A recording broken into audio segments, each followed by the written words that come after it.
Welcome to active contracts Tamil. So என்னோட name Krishnamurthy. நான் SEBI register advisor கிடையாது. இந்த வீடியோ உங்களுக்கு ஒரு எஜுகேஷனல் பர்பஸ்க்காக மட்டுமே.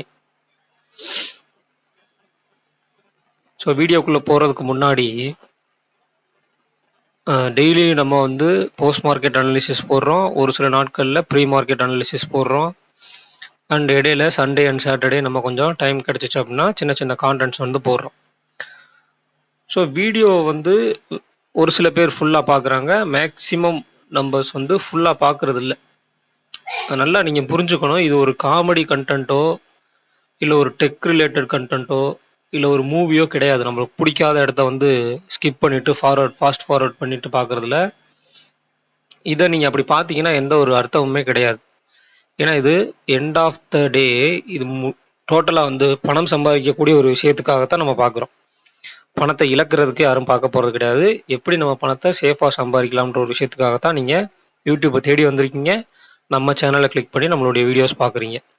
அப்படின்ற பட்சத்தில் ஃபுல்லாக பார்க்குறவங்க பிரச்சனை இல்லை, வாழ்த்துக்கள். நல்லபடியாக பார்த்து நல்லபடியாக அனலைஸ் பண்ணி எஃபர்ட் போட்டு பண்ணுறீங்க, நல்ல விஷயம். இந்த ஸ்கிப் பண்ணி பார்க்குறவங்க மட்டும் சொல்லிக்கிறேன். இந்த ஸ்கிப் பண்ணி நீங்கள் எப்போ பார்க்க ஆரம்பிக்கிறீங்களோ அப்போவே நீங்கள் வந்து லேர்ன் பண்ணுறதுக்கு விருப்பப்படலை அப்படின்றது தான் என்னுடைய கருத்து. இது வந்து கொஞ்சம் ஹார்ஷாக இருந்தாலும் பரவாயில்ல சொல்லிக்கிறேன். ஏன்னா நீங்கள் ஒரு விஷயத்த ஒரு கான்செப்டை வந்து நீங்கள் ஸ்கிப் பண்ணாமல் பார்த்தீங்கன்னா தான் அதில் உள்ள பிழைகளும் தெரியும். ரெண்டாவது அதை நீங்கள் எந்த அளவுக்கு புரிஞ்சுக்கிறீங்கன்னு தெரியும். ஸ்கிப் பண்ணி நீங்கள் பார்த்துட்டே வந்தீங்க, ஃபாஸ்ட் ஃபார்வர்ட் பண்ணி பார்த்துட்டீங்க அப்படின்னா அதில் மேக்ஸிமம் நம்பர்ஸுடைய ஒரு அந்த ஸ்ட்ராட்டஜி என்ன, அந்த கான்செப்ட் என்ன, அது எப்படி ஒர்க் ஆகுது அப்படின்றதெல்லாம் உங்களுக்கு தெரியாது. போகிற போக்கில் அந்த கான்செப்ட் வந்து நீங்கள் குத்தம் சொல்லிட்டு போகிற மாதிரி இருக்கும். ஸோ ஸ்கிப் பண்ணாமல் ஃபுல்லாக பாருங்கள். இல்லை நான் ஸ்கிப் பண்ணி தான் பார்ப்பீங்க அப்படின்னா நீங்கள் வந்து வேறு சேனல் போய்க்கலாம். நம்ம சேனலுக்கு தேவையில்லை.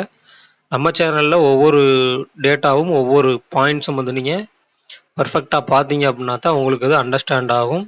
அதை வச்சு தான் நீங்கள் வந்து மார்க்கெட்டில் டேட்டாஸ் எடுத்து அதன் மூலயமா நீங்கள் லேர்ன் பண்ணி என்ட்ரி அண்ட் எக்ஸிட் எடுத்து ப்ராஃபிட் பண்ண முடியும். ஸோ வீடியோவை ஃபுல்லாக பாருங்கள். மேக்ஸிமம் நம்ம பார்க்குறவங்க வந்து லைக் பண்ணிட்டு தான் பார்க்குறீங்க. ஸோ லைக் பண்ணாமல் பார்க்குறவங்க லைக் பண்ணிவிட்டு பாருங்கள். சப்ஸ்கிரைப் பண்ணாமல் பார்க்குறவங்க சப்ஸ்கிரைப் பண்ணிவிட்டு பாருங்கள். ஸோ நேத்திக்கு சரிங்களா, ஏன் இன்னைக்கு முடிஞ்ச மார்க்கெட்டுக்கு நேத்திக்குன்னு சொல்கிறோம் அப்படின்னா, நேத்திக்கு நம்மளுக்கு எஸ்டர்டே ஹை அண்ட் லோ அப்படின்றது பெருசு. நல்லா புரிஞ்சுக்கணும் இந்த ஒரு கான்செப்டை. அடுத்து இன்னைக்கு நம்மளுக்கு எஸ்டர்டே ஹை லோ அப்படின்றது இதுக்குள்ளேயே. சரிங்களா, அப்போ நாளைக்கு இதுதான் எஸ்டர்டே ஹை, இதுதான் எஸ்டர்டே லோ. இது லாஸ்ட் வீக்குடைய ஹை, வீக்லி ஹை, இது வீக்லி லோ. அப்போ இந்த வீக்குக்கான இந்த டே, அதாவது திங்கட்கிழமையோட ஹை தான் வந்து yesterday high and yesterday low. அப்போ நாளைக்கு இந்த ஹைலையும் இந்த லோலையும் எப்படி இம்பேக்ட் பண்ணுறாங்கன்னு பார்க்கணும். ஸோ நல்லா புரிஞ்சுக்கணும். ஒரு பெரிய ரேஞ்சு கொடுத்து அதுக்கு நடுவில் ஒரு ரேஞ்சு கொடுத்து அதை ஹையை பிரேக் பண்ணும்போதும் லோவை பிரேக் பண்ணும்போதும் டேட்டாஸ் எப்படி டிஃப்ரென்ஷியேட் ஆகுது அப்படின்றத பார்க்கணும். இந்த மாதிரி சினாரியோஸ்லாம் ரொம்ப ரொம்ப முக்கியமாக பார்க்கணும். குறிப்பாக ஆப்ஷன் பையருக்கு. ஏன்னா ஆப்ஷன் பையர்ஸ் வந்து இந்த மாதிரி சினாரியோஸில் தான் உள்ளே போய் வந்து ட்ராப் ஆகிற விஷயம்லாம் நிறைய நடக்கும். ஸோ அப்போ எஸ்டர்டே ஹை அப்படின்றது நம்மளுக்கு இன்னைக்கு டே அப்படின்றது நாளைக்கு எஸ்டர்டே ஹை அப்படின்னா 24,526, வீக்லி ஹைன்றது 589. அதே மாதிரி இன்னைக்கு லோ எஸ்டர்டே லோ அப்படின்றது 400, அதுக்கு கீழே 238. ஸோ இது இந்த லெவல்ஸ்லாம் கொஞ்சம் மார்க் பண்ணி வச்சுக்கணும். ரெண்டாவது இன்னைக்கு நம்மளுக்கு எவ்வளோ மூவ்மெண்ட் கொடுத்துருக்காங்க அப்படின்னு பார்க்கணும். ஓவரால் நம்மளுக்கு 24,400 டு 24,526னா 126 பாயிண்ட் தான் ஒரு மூவ்மெண்ட். அது சொல்லியிருந்தோம் எஸ்டர்டே ஹை அண்ட் லோ உட்பட்டு நடந்துச்சு அப்படின்னா அது சைட்வேஸாக போகிறதுக்கு வாய்ப்பு இருக்குன்னு சொல்லி. அது இல்லாமல் ஒரு 3 லெவல்ஸ் கொடுத்துருந்தோம். சரிங்களா, அதாவது டேபிளில் கால்குலேட் பண்ணி ஒரு 3 லெவல்ஸ். அந்த லெவல்ஸ் வந்து நீங்கள் நேற்றுக்கு வீடியோ பார்த்துருந்தவங்களுக்கு தெரியும் என்னென்ன லெவல்ஸ் கொடுத்துருந்தோம், அதில் எப்படி பர்ஃபெக்டாக ஒர்க் ஆகிருக்கு அப்படின்றத நீங்கள் அந்த வீடியோவை ஃபுல்லாக பார்த்தீங்க அப்படின்னா இன்றைக்கி நடந்த மார்க்கெட்டுக்கும் நேற்றுக்கு நம்ம கொடுத்த டேட்டாவுக்கும் மேட்ச் ஆகும். ரெண்டாவது இன்னைக்கு காலையில் நம்ம போட்ட இன்னைக்கு காலையில் தான் அந்த வீடியோஸ் கொடுத்தோம். அந்த காலையில் போட்ட வீடியோவில் இன்னொன்று நம்மளுக்கு இந்த கான்ட்ரடிக்ஷன் சொல்லியிருந்தோம், இண்டெக்ஸ் ரேஷியோ கான்ட்ரடிக்ஷன். இதில் பார்த்தீங்கன்னா தெரிஞ்சுக்கும். நிஃப்டி வந்து நம்மளுக்கு 114 பாயிண்ட் ப்ளஸ்ஸு, பேங்க் நிஃப்டி நம்மளுக்கு 195 பாயிண்ட் மைனஸ்.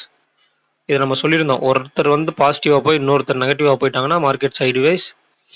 ஸோ அதனால் கொஞ்சம் கேர்ஃபுல்லாக இருக்கணும் அப்படின்னு சொல்லி. ஸோ அதுதான் இன்றைக்கி நடந்திருக்கு. ஸோ அப்போ ஒவ்வொரு விஷயத்தையும் நீங்கள் மேட்ச் பண்ணி பார்க்கணும். ஒரு விஷயத்தை இன்னொரு விஷயத்து கூட மேட்ச் பண்ணி பார்த்தீங்கன்னா மட்டும்தான் இதில் உங்களுக்கு புரிதல் எடுக்கும். அடுத்ததா இன்னைக்கு குடுத்திருக்க இந்த டேட்டாஸ் அடிப்படையில பார்த்தா 24,500, 24,400, 24,450. அப்ப என்ன பண்ணியிருக்காங்க?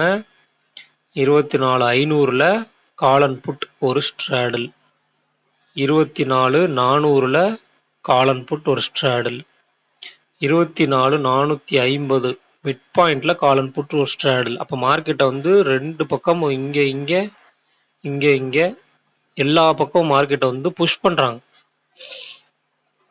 ஸோ அப்படி இந்த புஷ் அவுட் நடந்தனால தான் மார்க்கெட் வந்து ஒரு ரேஞ்சுக்குள்ளேயே மாட்டிக்கிட்டு அதுக்குள்ளேயே இருந்தாங்க. ரெண்டாவது விஷயத்தில் நீங்கள் கவனிச்சுக்க வேண்டியது அப்படின்னு பார்த்தா டிகே. ஒரு ஏடிஎம் அப்படின்ற விஷயத்தில் எவ்வளோ டிகே நடந்திருக்கு அப்படின்றத நீங்கள் பார்க்கணும். நேற்றுக்கு நம்மளுக்கு 24,350 நியர்பை முடிச்சாங்க இல்லைங்களா? அப்போ 24,350 கால் அண்ட் புட் அவங்களுடைய க்ளோசிங் ப்ரைஸ் எடுத்துக்கோங்க. 65,174. அப்போ எவ்வளோ ஆச்சு? 179 ப்ளஸ் ஒரு 60 வச்சா 239 பாயிண்ட் க்ளோசிங்கில் இருக்கக்கூடிய இந்த ஒரு ஏடிஎம். சரிங்களா? அடுத்து இன்னைக்கு 24,450 முடிச்சுக்கிறாங்க. அப்போ இங்கே எவ்வளோ இருக்காங்கன்னு பார்க்கணும். 24,450 எவ்வளோ இருக்காங்கன்னு பார்க்கணும்.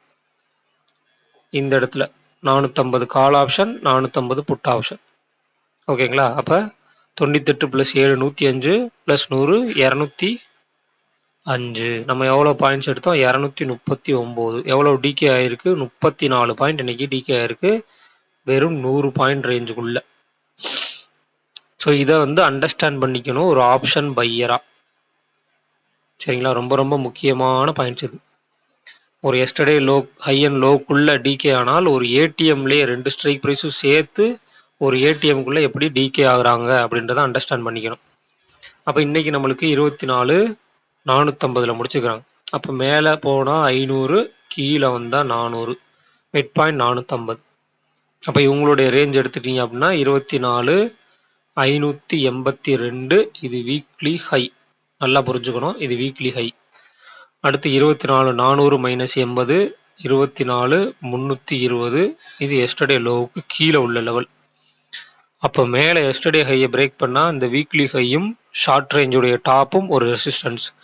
கீழே வந்தாங்க அப்படின்னா இந்த எஸ்டர்டே லோவும் அதுக்கு கீழே வரும்போது இந்த ஷார்ட் ரேஞ்சுடைய பாட்டம்ன்றது ஒரு சப்போர்ட். இவ்வளவுதான் விஷயம். அப்போ 80 + 80 162.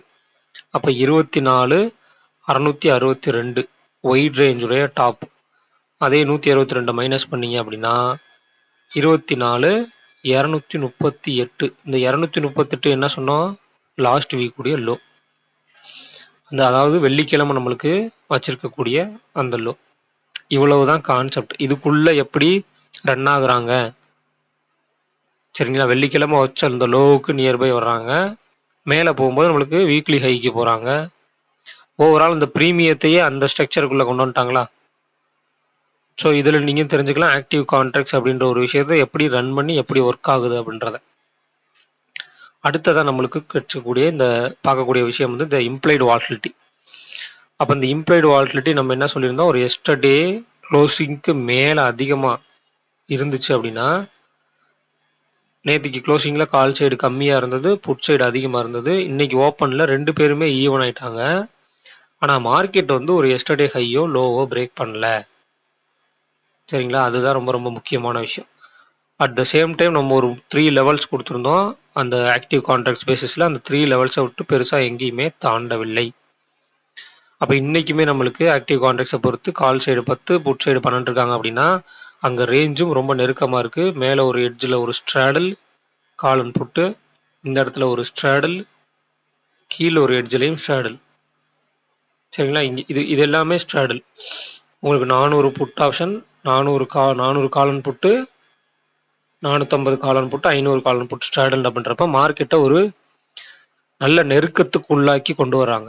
அப்போ அந்த நெருக்கத்துக்குள்ளாக்கி கொண்டு வரும்போது இந்த இம்ப்ளைட் வால்டிலிட்டி வந்து ஓப்பன் அப் ஆகாமல் ஷூட் அப் ஆகாமல் எந்த ஒரு மூவ்மெண்ட்டுமே நடைபெறாது. ஸோ அதை நம்ம கேர்ஃபுல்லாக வாட்ச் பண்ணணும். இம்ப்ளைட் வால்டிலிட்டி டேட்டா எப்படி டைம் டு டைம் வந்து மாறுதல் ஏற்படுது அப்படின்னு சொல்லி. ஸோ பேங்க் நிஃப்டி அப்படின்னு பார்த்துட்டீங்க அப்படின்னா நம்மளுக்கு 54,919 நியர்பை நம்மளுக்கு 55,000 ஸ்ட்ராடல். அப்போ இவங்களுடைய இந்த எஸ்டர்டே ஹை அண்ட் லோ எப்படி இருக்குன்னு பார்க்கணும், அதுக்கு மேலே கீழே ட்ரேட் ஆகுறாங்களான்னு பார்க்கணும், அண்ட் இவங்களுடைய இம்ப்ளைடு வாலட்டிலிட்டி பார்க்கணும்.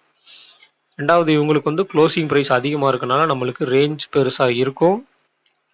அந்த ரேஞ்சில் இருக்கக்கூடிய ஸ்ட்ரைக் ப்ரைஸ் எடுத்து அவங்க க்ளோசிங் ப்ரைஸ் எடுத்தீங்க அப்படின்னா அதுதான் மந்த்லி லெவலாக இருக்கும். மேக்ஸிமம் இப்படி தான் அமையும் மந்த்லி ஸ்டார்டிங்கில். அப்போ மேலே எடுத்துட்டோம்னா நம்மளுக்கு 55,000 ப்ளஸ் 1031 56,000, கீழே வந்து 54,040. அப்போ இந்த இடத்துல வந்து அந்த 1000 பாயிண்ட்டுக்கு ஈக்குவலாக அந்த 56,000 நம்மளுக்கு ஆக்டிவ் கான்ட்ராக்ட்ஸில் வந்திருக்காங்க, 54,000 வந்திருக்காங்க. ஸோ 54,000 டு 56,000 மிட் பாயிண்ட் 55,000 அதுதான் இங்கே ஸ்ட்ராடலாகவும் இருக்காங்கன்றதை புரிஞ்சுக்கணும். அடுத்ததான் நம்மளுக்கு பேங்க் நிஃப்டியோட இம்ப்ளைடு வாலட்டிலிட்டி. இவங்க சைடும் பெரிய சேஞ்சஸ் இல்லை, 15, 19 நியர்பை தான் இருக்காங்க. இவங்க எவ்வளோக்கு எவ்வளோ கம்மியாக இருக்காங்களோ அவங்களோட இவங்க கொஞ்சம் அதிகமாகவே இருக்காங்க. சரிங்களா? ஸோ அப்போ இன்னைக்கு மார்க்கெட் வந்து ஓப்பனுக்கு கீழே க்ளோஸ், ஓகேங்களா? அதனால இவங்க ஐவி அதிகமாக இருந்தனால கீழே இறங்கியிருக்காங்க. இவங்க ஐவி அதிகமாக இருந்தனால இவங்களோட கம்மியாக தான் இறங்கியிருக்காங்க, டிகே ஆகிருக்காங்க. ஸோ இதில் புரிஞ்சுக்கணும் யார் எப்போ டிகே ஆவாங்க அப்படின்னு அதிகமாக. சரிங்களா? இன்னைக்கு மார்க்கெட் வந்து ஓப்பனுக்கு மேலே சஸ்டெயின் ஆனனால நிஃப்டியில் புட் ஆப்ஷன்ஸ் நம்மளுக்கு அதிகமாக டிகே ஆயிருக்கும். அதுவே இந்த சைடு வந்துட்டிங்கன்னா பேங்க் நிஃப்டியில் கால் ஆப்ஷன்ஸ் டிகே ஆயிருக்கும். ஏன்னா அது அவங்க வந்து ஓப்பனுக்கு கீழே இருந்திருக்காங்க. அப்போ இந்த டேட்டாஸ்லாம் எப்படி ஒத்து போகுது, இம்ப்ளைடு வாலட்டிலிட்டி எப்படி ஒத்து போகுது, இதெல்லாம் பார்த்தா அந்த டிகே யார் பக்கம் நடைபெற போகுதுன்னு தெரிஞ்சிச்சு அப்படின்னா அவங்களுக்கு கொடுத்து கரைக்க போகிறாங்களா இல்லை அவங்க ஓப்பன்லேருந்து டைரெக்டாக கரைக்க போகிறாங்களா அப்படின்ற விஷயத்த நம்ம கண்டுபிடிச்சாலே மேக்சிமம் நம்ம ஓரளவுக்கு தனித்துவமாக தெரியலாம். ரெண்டாவது உங்களுடைய கான்செப்ட் அப்படின்றது ஒரு அதிகபட்ச வின்னிங் ரேஷியோ உள்ளதாக இருக்கும். சரிங்களா? ஸோ இந்த வீடியோ பிடிச்சிருந்துச்சு அப்படின்னா லைக் பண்ணுங்கள், ஷேர் பண்ணுங்கள், சப்ஸ்கிரைப் பண்ணுங்கள். மறக்காமல் உங்கள் கருத்துக்களை வந்து கமெண்ட் செக்ஷனில் கமெண்ட் பண்ணுங்கள். நன்றி, வணக்கம்.